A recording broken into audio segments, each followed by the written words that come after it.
Wesh les gars, c'est Eden. Bien, on se retrouve pour un nouvel épisode des moments légendaires de Skyrock. Aujourd'hui, Cavale, Succès Exponentiel, Clash et Planète Rap Fantôme sont au menu. Si tu connais bien la série et que tu kiffes toujours ce que je fais, n'hésite pas à lâcher un petit like et un abonnement si tu fais partie de la propagande. On est que 25% à être abonné, donc si t'as l'habitude de regarder des vidéos sans penser à être abonné, c'est toujours ça de prix et c'est un gros soutien. Bonne vidéo les refs.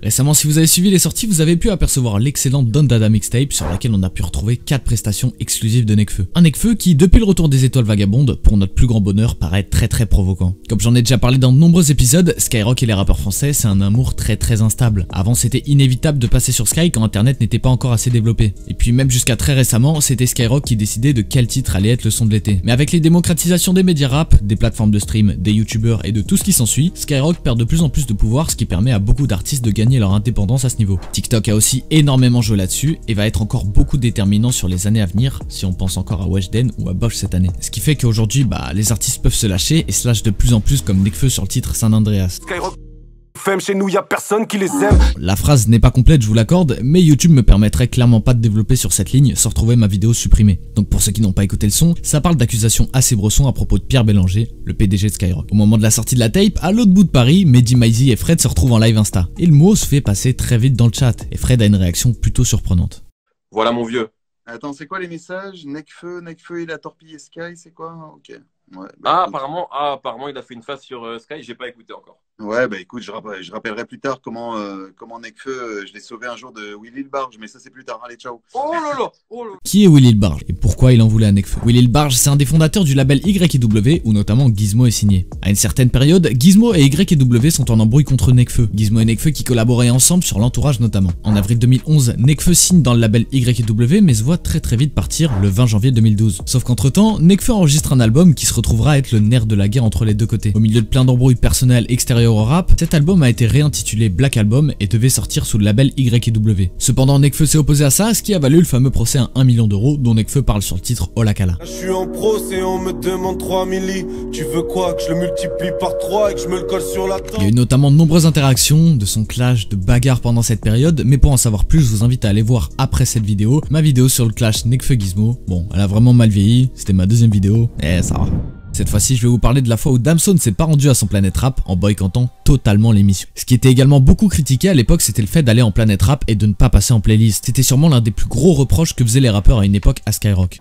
C'est qui Fred de Sky et Laurent Bounot? C'est la plus grande mascarade dans l'histoire de la musique. Parce qu'ils ont rien à faire là, ils font n'importe quoi. Tu te rends pas compte que tous les artistes vont faire des Planète Rap pendant une semaine, ils passent là-bas, ils sont même pas joués en playlist. Ça veut dire ça. C'est-à-dire on t'invite pour nourrir la machine, et après on te recrache comme tu te rejettes comme un déchet. Non mais ils se foutent de la gueule du monde.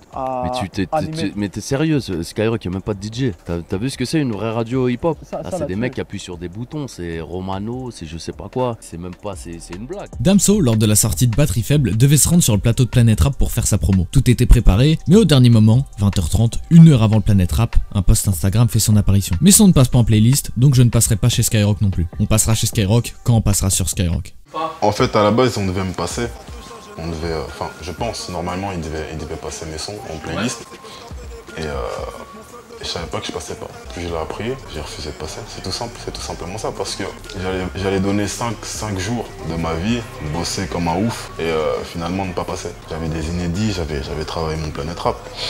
Mais dès que j'ai su que je passerais pas, je dis non, je viendrai pas non plus. On respecte pas notre art en fait. C'est chaud de faire un son, on travaille, moi je fais mes prods, je fais plein de trucs. Et donc on est là, on bosse, je demande pas de passer comme un MHD, tu vois. Mais juste passer au moins une seconde, vite fait, tu vois. N'importe quand, mais tu passes un peu. Non, tu passes pas, on vient, tu donnes le buzz. Parce que l'audience, c'est ça.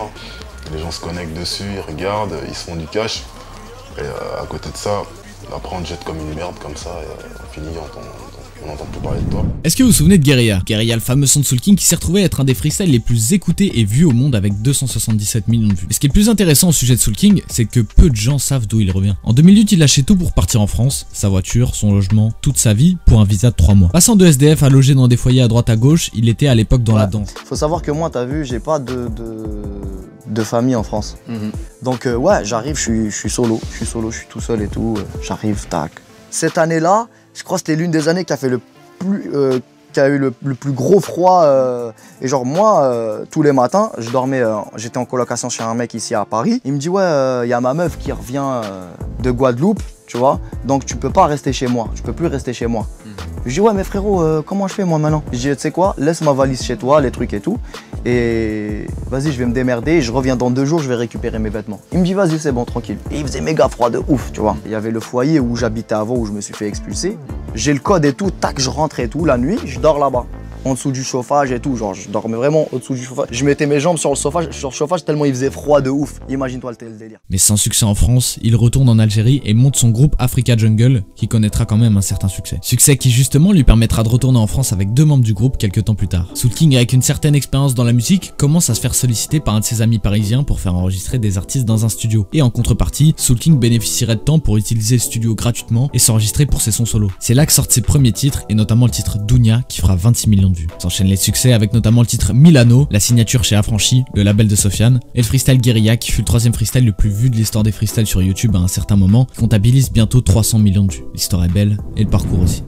Est-ce que vous vous souvenez de cette période incroyable, la cavale de la crime? Bon, si vous me suivez depuis un moment sur ma chaîne YouTube, vous avez déjà eu sûrement courant de cette histoire. Et si vous l'avez jamais vue, allez check ça à la fin de cette vidéo. En 2015, après que la justice ait retrouvé les empreintes de la crime sur des armes utilisées pour un clip en 2011, la crime part en cavale entre le Maroc et l'Algérie après qu'il ne se soit pas présenté à son jugement. Pendant ces mois de cavale, la crime devient l'incontournable de l'actualité rap en France. On ne parle que de lui, de ses clips, et un folklore sans précédent tourne autour de lui. Mais un jour, lors du Planète Rap de Caris pour la sortie de Double, la crime passe un appel surprise sur le plateau qui surprend tout le monde et qui a fait beaucoup de bruit.